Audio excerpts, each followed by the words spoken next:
On a frosty Christmas morning in the quaint town of Fairhaven, Emma Harper, a young woman with a heart full of kindness and resilience, made her way to the local church. The crisp winter air nipped at her cheeks as she pulled her coat tighter around her slender frame. This was no ordinary Christmas for Emma. She had saved for months to treat herself to a small luxury, her favorite meal at an Italian bistro downtown. It was a rare indulgence for someone who had been weathering storm after storm in her life.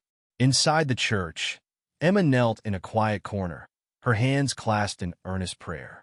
Her whispers mingled with the faint hum of a choir rehearsing in the distance. She prayed not just for herself, but for a world filled with compassion and hope. As her prayer ended, she rose with a serene smile and turned to leave, her mind drifting to the warm plate of pasta she had been longing for. But just as she reached the exit, a figure caught her attention, a frail, elderly man, hunched over on a bench in the shadows. His shoulders shook with silent sobs, and his wrinkled hands clutched a worn handkerchief. Emma's footsteps faltered. Her joy was replaced by a pang of empathy. She approached cautiously, her voice soft. "Excuse me, sir. Are you okay?" The man looked up, startled, his watery eyes meeting hers. "Oh, it's nothing really," he mumbled, attempting a weak smile that crumbled under the weight of his sadness. After a moment, he opened up. His voice was heavy with heartbreak as he recounted how he had been turned away by his own son and grandson, left to spend Christmas alone. Emma's heart ached. She couldn't bear the thought of this man, so full of sorrow, sitting here by himself on a day meant for togetherness. Without hesitation, she made a decision that would change both their lives. "Wait here," she said gently. "I'll be back." Emma hurried to a nearby shop, her steps quick with purpose. She picked out a cup of steaming coffee, a warm pastry, and a bright Christmas card. She spent every penny she had set aside for her special meal, but it didn't matter. In that moment, her own comfort seemed trivial compared to the chance to bring a glimmer of happiness to a lonely soul. Returning to the bench, Emma extended the coffee to the elderly man. His hands trembled as he accepted it, his eyes widening in disbelief. "You came back," he whispered, his voice unsteady. She handed him the pastry and the card. "Merry Christmas," she said warmly.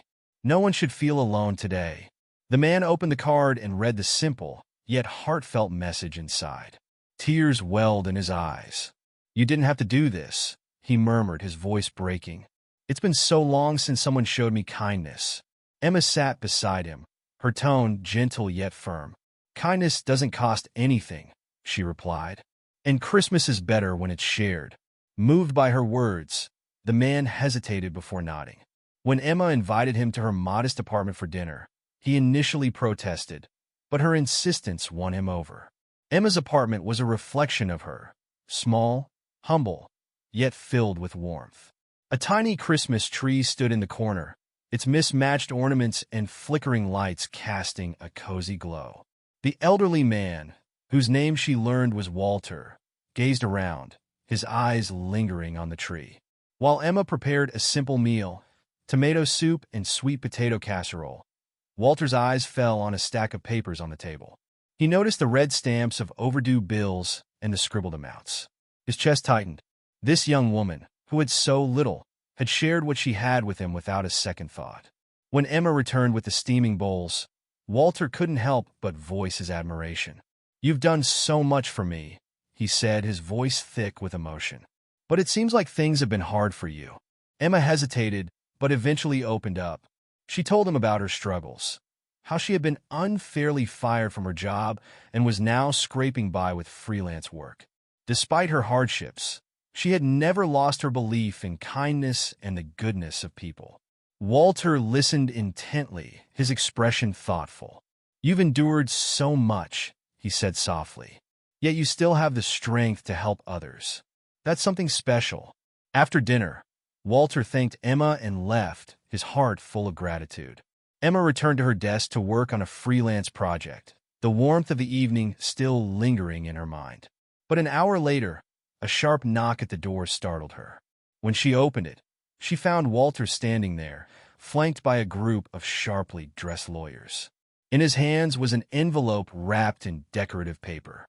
"Good evening, Emma," he said gently. "I hope I'm not intruding, but I wanted to see you again." Confused, Emma invited them in. Walter handed her the envelope. "This is for you," he said. "You showed me kindness when I needed it most. Now it's my turn." Emma's hands trembled as she opened the envelope. Inside was a check, a staggering sum of money, enough to wipe out her debts and give her a fresh start. She looked up at Walter, her voice trembling. "I can't accept this. It's too much." Walter smiled. "This isn't just about money," he said. "I'm not just a lonely old man. I'm Walter Grant, founder of Grant Enterprises. I've spent my life building wealth, but tonight you reminded me of something far more valuable: the power of compassion. This is my way of saying thank you." Emma was speechless. Tears streamed down her face as the weight of her struggles began to lift. Walter's gesture wasn't just about the money. It was about recognizing the quiet strength of a woman who had given so much despite having so little. That Christmas, Emma learned that the smallest acts of kindness could ripple out in ways she never imagined. And Walter, inspired by Emma's selflessness, vowed to use his resources to help others who were struggling.